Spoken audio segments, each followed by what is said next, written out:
آمریکای 2024 روی کاغذ شکست ناپذیره. اگه این تیم رو با هر تیم ملی دیگه‌ای طی 20 سال اخیر مقایسه کنید، شاید از حجم بی‌نظیر استعدادی که داخلش وجود داره متعجب بشید. با این حال بسکتبال روی کاغذ بازی نمیشه. توی این قسمت از کوارتر پنجم می‌خوایم ببینیم که این تیم دقیقاً چقدر خوبه، چه اتفاقی ممکنه براش بیفته و چرا اصلاً از اول به فکر تشکیل اون افتادن. آمریکایی‌ها تو جام جهانی 2023 خراب کردن، به شدت هم خراب کردن. دست اونا حتی از مدال برنز هم کوتاه موند. شاید هم نباید از نتیجه‌ای که به دست اومده تعجب می‌کردیم. آمریکایی‌ها برای این تورنمنت بهترین تیم خودشون رو نفرستاده بودن. در حقیقت این حتی تیم دوم ایالات متحده هم نبود و با ارفاق میتونیم اونا رو تیم سوم صدا کنیم. اما ماجرای تیم 2024 متفاوته. آمریکای 2024 قراره با تعدادی از بزرگترین ستارگان تاریخ بسکتبال نظیر لبران جیمز، استفن کری و کوین دورنت تو المپیک حاضر بشه. بقیه این تیم هم متشکل از بهترین بازیکنان NBA هستش. یه تیم 12 نفره که قراره توی پاریس به هیچ تیمی رحم نکنه. حمله این تیم به معنای واقعی کلمه توقف ناپذیره. 4 بازیکن توی راستر اصلی این تیم هستن که همشون اسکورینگ چمپ بودن. وقتی از این تیم انتظار دفاع کردن میره، اونا میتونن ترکیبی رو به زمین بفرستن که حمله هر حریفی رو فلج کنه. بم آدبایو و آنتونی دیویس توانایی گارد کردن هر 5 پست حریف رو دارند و 2 دفاع پیرامونی نخبه مثل جرو هالیدی و آنتونی ادواردز هم میتونن یه دیوار تشکیل بدن. ورژن آمریکای 2024 اونقدر خوبه که شما میتونید همه استارترهای اونو ازش بگیرید و اونا باز هم با اختلاف بهترین تیمی هستن که قرار نزدیک برج ایفل بسکتبال بازی کنه. شاید از هر تیم دیگه‌ای توی NBA هم قوی ترند. در مورد تیمی حرف میزنیم که از گارد تا سنتر هیچ نقطه ضعفی نداره. سن بازیکنای اصلی احتمالاً تنها نکته منفی این تیم باشه.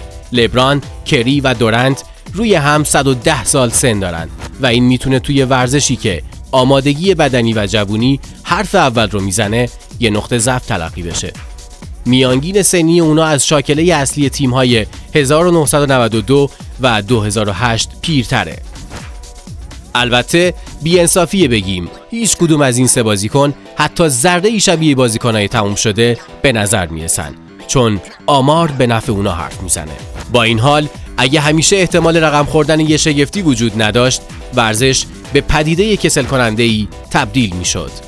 یه سوال از دل این قضیه بیرون میاد، اینکه کدوم تیم بهترین شانس رو برای شکست دادن تیم رویایی آمریکا داره؟ صربستان یوکیچ، کانادای شی، فرانسه قد بلند و آلمان قهرمان جهان در حال حاضر توی المپیک هستن و شاید یونان یانیس، اسلوونی دانچیچ و اسپانیای همیشه مدعی هم به این جمع اضافه بشن.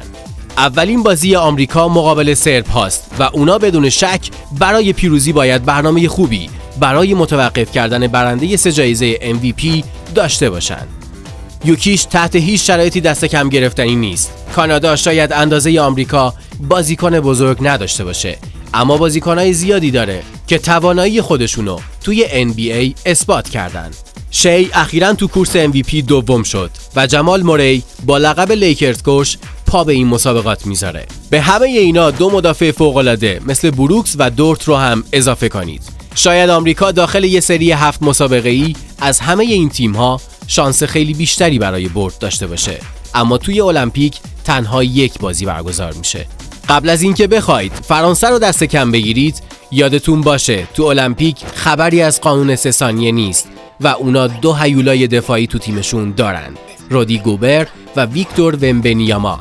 امتیاز گرفتن مقابل اونا داخل منطقه رنگی یه کار غیر ممکن به نظر میرسه و فراموش نکنید که قرار میزبان هم باشن. هنوز کسی فاجعه سال 2004 رو یادش نرفته، زمانی که با وجود اسطوره‌هایی مثل دانکن، آیورسن در کنار لبران، وید و کارملوی جوون، آمریکا مقابل پورتوریکو، لیتوانی و آرژانتین شکست خورد. چرا راه دور بریم؟ قهرمانی المپیک 2020 هم با حضور تعدادی از بازیکنان فعلی برای آمریکا اصلاً آسون و بدون چالش نبود. شاید بتونید سر این که این تیم بهترین تیم تاریخ ایالات متحده نیست بحث کنید، اما اگه اونا شکست بخورن همه میگن که آمریکا با بهترین تیمش اومد و بازم نتونست قهرمان بشه. این اتفاقیه که میتونه به شدت به آبروی ورزش آمریکا آسیب بزنه. اونا قبلا هم شکستایی تجربه کردن، اما طی حداقل 20 سال اخیر پیش نیومده که بهترین تیم آمریکایی ممکن جمع بشه و شکست بخوره. تیمی قرار وارد مسابقات بشه که هیچ بهونه‌ای برای قهرمان نشدن نداره و همین میتونه یه فشار مضاعف روشون ایجاد کنه.